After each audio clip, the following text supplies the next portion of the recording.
আগামী সংস্কারগুলোকে কার্যকর করার জন্য এটার ভিত্তি দেওয়া দরকার। এই জন্য আমরা আগে চাইছি। ওকে, অ্যাডভোকেট হেলালুদ্দিন, আমরা বুঝেছি আপনার কথা, কিন্তু আমি একটু জানতে চাই যে আগে চেয়েছেন কিন্তু পরে হলে কি সংকটটা হতো, কি সমস্যা হতো? পরে হলে সংকটটা হলেই, পরের সংকটটা এই যে আপনার হলো আইন হওয়ার আগেই আমরা আইনের ফল পেয়ে যাচ্ছি। অর্থাৎ সনদের আগে আমরা যদি ইলেকশনে চলে যাই, তো ইলেকশনটা তো মানে ফল, সেই ফল হবে তা গাছ রোপণের আগেই আমরা ফলটা নিচ্ছি। এটা একটা জটিল প্রক্রিয়া এবং যে কোনো ধরনের প্রবলেম, মানে গণভোট আপনি বলতে চাচ্ছেন যে ভোট হবে কিনা সেটার জন্য জনগণের রায় লাগবে, সেজন্যই কি আপনি বলছেন ভোটটা হচ্ছে এটার ফল? না, মানে জাতীয় সংসদ ইলেকশন জুলাই সনদের ফলাফল, এটা বলতে চাইছেন আপনি?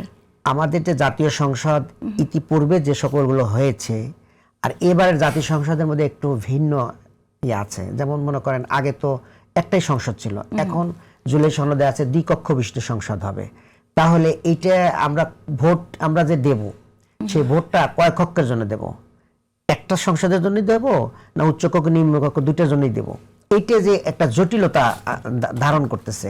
তাহলে জুলাই সনদ না হলে, এর আইনি ভিত্তি না হলে এটার কার্যকর আমরা কেমনে করি?